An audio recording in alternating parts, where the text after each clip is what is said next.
The Dragon Prince Season 6 is coming soon, hopefully, and given that this is the mystery of Aaravos, and Season 6 is the book dedicated to the Star Primal, we will naturally be discussing our Luciferian Star Touch elf.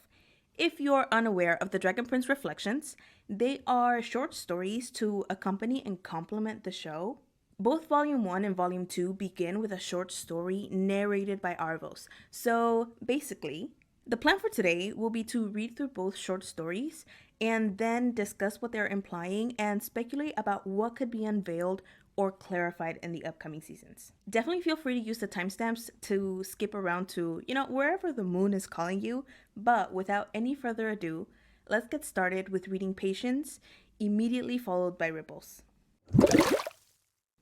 Let me tell you a story. Long ago, the first humans of Sadia looked to the stars and begged for their wisdom. Naked, starving, magicless wretches that they were, the humans longed for more than the black mud beneath their feet, more than the crumbs upon their tongues, more than the blood on their hands, rough and blistered by struggle, by the viciousness of the world. They turned their gazes to the sky and reached upward, and from the heavens, the humans were granted their first lesson: patience. It was not a lesson spoken out loud. It was not whispered, nor written, nor dreamed. It was a lesson learned in silence, in absence. For the stars said nothing at all, cold and far away in their darkness. The stars simply winked, as though they kept their secrets behind nothing but a smirk and a bitten tongue. And so the humans learned to wait. They stared into the inky black above, patiently waiting for the stars to share their knowledge, their guidance, their brilliant light. And one day, the heavens finally reached for them, held them, blessed them. The humans rejoiced. "We're saved," they cried. "The stars have finally answered us. We were right to be patient. We were right to wait." They believed then that the secrets of the world would open up for them, ripe for the taking. They believed their time had come at last, and though it would take time, for the churn of the cosmos works in ways that they could not yet fathom, humans would come to build great cities and fell great foes.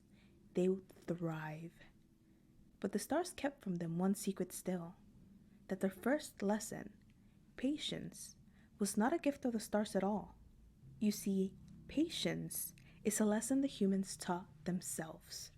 The stars, after all, had no interest in the lives of mortals.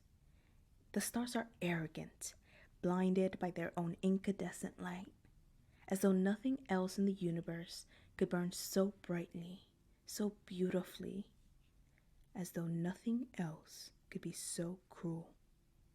No, the stars do not know patience, for they have no need for it. The stars want for nothing and take all to their liking. They have no need for patience, for waiting. But I have heard the lesson of the humans. I know patience well. I know the patience of countless candles burned down to waxy puddles. I know the patience of apple seeds plucked from their flesh of the fruits, planted and nursed until the strongest of them birthed new life from rich soil. I know the patience of a woven tapestry, how the weaver plates the purpose of every thread, even as they disappear into the beauty of its design. I know the patience of a prisoner. I have not seen the stars for centuries, but when I see them again, when the stars are forced to look upon me, their dark brother, they will know how I have waited. And when everything they have built lies shattered, I will savor their fall from the sky, for I have been patient. Let me tell you a story. Like all the oldest tales, time has bent its shape and blurred its color. It is a fable whispered on some tongues and shouted on others. While one may say it ends with a sunrise, another will insist it ends at nightfall. Yet at the heart of the story is a single, simple truth. A star fell from the sky. It happened long ago, when humans had only just learned to hold fire in their hands without burning. They nurtured their precious primal flame secretly, in the dark of night, beneath shadows and shrouds, as cultivating its glow drew the eyes and ire of monsters. Eventually, for the audacity of their fire, they were hunted. And though they looked to the stars for salvation, the stars too looked down upon them with disdain. Humanity had been given something it was never meant to have, and so there came a calamity. The sky opened its maw and spat from its black jaws a tiny star. Small as it was, it gleamed with all the searing brilliance of a diamond, brighter and more beautiful than anything the humans had ever beheld. The falling star plummeted down, down, and down until it struck the breathless world below. With its impact came a long and terrible night. The earth bled, the seas churned, the sun and the moon hid for weeks behind the sky screaming storm. And in that endless dark, the humans despaired. We are doomed, some cried. We will perish for our transgressions. It cannot be, wept others. The stars would not betray us. Patience, whispered the wisest of them. The world will change. The humans huddled together, scarcely daring to breathe, awaiting the rise of the sun, and when the long, dark night had finally passed, for the sun must always rise, mustn't it? They gazed upon an unfamiliar landscape. The world had changed. Mountains had crumbled and left in their wake a vast new sea. It was as though the land had been dealt a great wound and bled for 100 years. Terror washed across the remnants of humanity like a wave. What power could fell mountains, turn all the world dark, and bleed a sea from stones? The wisest of the humans looked upon the water. His own reflection smiled back at him, and he dared to imagine what such power would feel like in his own hands, should he be allowed to hold it. Imagine, he thought, if I were more than what I am. With a trembling hand, he touched the surface of the water. Ripples spread from his fingertips. The human could not see it, of course, for he did not know the stars as I know them. He did not know their arrogance, how they had rejoiced to look down upon the newborn sea. Where once they'd watched errant flames burn with pride and undeserved power, there was now only stillness. The stars looked down upon a perfect mirror and saw their own divine reflections. No, the human could not know it, not yet. He could not see how the slightest touch, a breath in the wind, a spark before a flame, a mere teardrop in the sea, could change the world forever. Such elegant simplicity, such power. For ripples grow, they collide, they churn, they drown. They rise like waves or drag into the darkest depths below. I hope the stars were watching. I hope they saw it the moment their perfect reflections turned warped and ruined, turned to chaos by the touch of a single human hand. In this, the humans taught me another lesson. And so I touched the surface of the water and I watched the ripples spread. I absolutely love these reflections. You gotta love Aaravos. But now that we've read the stories, let's talk about what I'm taking away from them and maybe throw in some speculation. The first thing I want to point out is the inconsistencies, right? In Ripples, Aaravos says that humans learn to nurture primal flames. So at this point, Leola or the unicorns have already shared their wisdom of primal stones and the language of the dragons with humans. But then, in Patience, he says that the humans begged the stars for wisdom as naked, starving, magicless wretches, but the heavens only granted them the lesson of patience. So, I feel like there's an inconsistency here, right? Because the fallen star is Aaravos. So, this is what the sequence of events looks like in my mind. First, the humans learn magic with primal stones from the unicorns. Then they're being hunted by dragons for this, And at some point during or after this, Aaravos becomes a fallen star and calamity follows. And then finally, the humans learn the lesson of patience. Because when the humans say that the stars have finally answered us, I think they're referring to Aaravos being the one who's answering their call, not the unicorns. But because his fall from the heavens created a long night, then the humans had to learn to wait out the storm. They had to learn to be patient. Anyway, that is all to say that that feels like a little bit of an inconsistency when he says that the humans learn to practice patience as naked, starving, magicless wretches. But, like, weren't they already learning about primal magic? So, that is all to say that Arvos is an unreliable narrator, okay? Like, okay, maybe he's not outright lying, but he is definitely arranging his stories to add flair or, maybe just like arrange them in a way that is convenient to uplift him or, whatever it may be. Now, the second thing we're learning here, and it has got to be the most exciting thing that you should take away from this video, okay? Should we take out the Star Touch lenses for this? Yeah, take them out. Put on your Star Touch lenses so that we can gaze upon the brilliance of the stars, okay? Are you ready for this? Okay, and I think this could be considered speculation, but I don't know. I feel like it's more of like an implication. But anyway, what I think Ripples is trying to tell us is that Aaravos fell right below the Gulf of Tenebris, in the middle of the spinning sea, right? Like if you look at the map, the spinning sea looks like a crater. Okay, to be fair, I'm not sure why this would make it a spinning sea as opposed to just like a boring old crater. Like, is that an actual phenomenon? I don't know. It could just be like a magical conundrum because Arvos is a Star Touch elf and, magic. I'm not sure. The point is, Arvos fell and he literally changed the landscape in Sadia. The spinning sea used to be a mountainous region, and it was likely after this event that the Gulf of Tenebris earned its name, right? The Gulf of Darkness. The Gulf of Tenebris was created and named during the long night. Okay, and I was pretty sure about this already, but then as I was sitting down to write this script, you're not even gonna believe it, okay? The Dragon Prince shared on their stories a spoiler originally posted by Villads Spangsberg. I hope I said that right.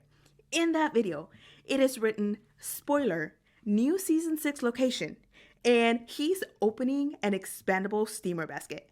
Okay, I don't even know if that's what it's actually called. The point is, in season 6, we are going to see the making of the spinning sea, and I'm sure of it because when the Dragon Prince posted a picture to advertise the Blood and Stardust panel, we see Arvos kneeling. There's like water, and we see his reflection, and in the background, we see the mountains, okay? We are going to see when he became a fallen star and how he fell in the middle of the spinning sea, which used to be a mountainous region.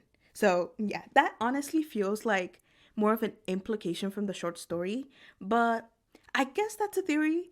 I don't know. You tell me what you think, okay? Am I reading things wrong here? Because I don't know. I feel like I'm pretty sure, but you tell me. But moving on, let's talk about what I think Aaravos' master plan is. He has been playing a puppeteer's game of chess with humans, elves, and dragons for one reason, and one reason alone, which is revealed in patience. He wants the stars to fall from the skies. It is that petty queen behavior, right? If you push me down, you're coming down with me. Now, why he wants this is probably because they made him a fallen star. And if you look at both the aforementioned picture and the illustration from Ripples, Arvos is very clearly crying. They hurt his feelings and, definitely his pride. And now he wants to get them back. This probably happened because because he wanted to help the humans, but it's pretty clear that his help was not really help. He just taught them dark magic. He taught them the arrogance that he reproaches other Star Touch elves for. He taught them the magic of instant gratification. So, I think we'll learn more about his background and exactly why he became a fallen star, but what he wants now is for other star-touched elves to plummet down, just like him. And this is further cemented by the intro of the Mystery of Aaravos, where we see like a couple stars descending. The last takeaway from these short stories is that Aaravos is very clearly setting up his own demise by his condescension of humans, right? Like, his endgame is really up in the stars, and everything on Sadia is just a chess piece for him to use. Like, the lessons he has learned from humans are things he considers to be tools in his arsenal to be used against other Star-Touched elves, but he appears oblivious to how they can also be used against him. He says, I hope they saw it, the moment their perfect reflections turned warped and ruined, turned to chaos by the touch of a single human hand. But the thing is, he is one of them. He is clearly thinking of himself as having a perfect reflection too. And another thing, I think he is still oblivious to how exactly he was imprisoned. In season 3 and even 4, he very clearly thinks that it was the dragons who imprisoned him. But in truth, they were really more like the enforcers. It was more like the ploy of the Orphan Queen orchestrated with the jailer and the cooperation of elves and dragons. He was not really present there when Subea was narrating the sequence of events, and then, he promptly destroys the mirror, so he can't gather any more information. And, Viren and Claudia are very clearly oblivious. So, how I think it's gonna go down is he thinks he's the only one causing ripples by playing chess, using and discarding pieces as he sees fit. But little does he know that an old friend who probably once gave him an apple also touched the water. And while his ripples are dragging people down to the deepest, darkest depths, hers are rising up like waves until they inevitably collide and he meets his end. Beautiful. Poetic justice. But, that is all I have to say for this video today. You may remove those Star Touch lenses if you're still wearing them. I hope you enjoyed talking about Aaravos as much as I did. If you did, hit the pretty like button because the moon smiles every time you do. And let me know your thoughts in the wicked depths below, okay? How else is Aaravos an unreliable narrator? Did he create the spinning sea? What do you think his master plan is? And how do you think he's going to be defeated? I will live it up reading your comments, so drop them down below. Subscribe if you want to join this glimmering moon nexus, and hit the bell if you want to be notified whenever the stars align. But until then, Tenebras post lux. Hello, human fellow human. This is Angeles, post video, coming to tell you that as much as I am a magical girl, I am also human. So yeah, let me take a quick deep breath.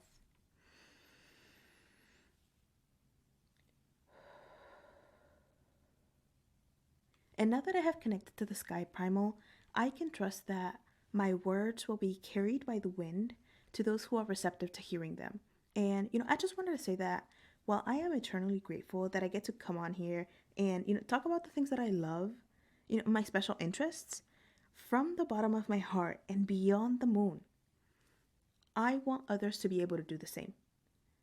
Not everyone has the luxury to speak about the things that they love right now because their concern is to speak just to ensure their own survival, hoping anyone will listen. And what I mean to say is free Palestine, free Congo, free Sudan, and all the people whose voices are full of pain and hopelessness, drowned out by deliberate distractions right now. What separates me from them is only space and time. So, what I mean to say is that I know we all live under the same moon, and I look forward to the day that she smiles when the people who are in darkness are finally able to see her light and breathe in freedom's fresh air. Thank you for listening, my fellow human, my magical friend. If it is day for you right now, then I hope the sun's rays delight you, and if it is night, then I hope your dreams enchant you. Post Tenebras Lux.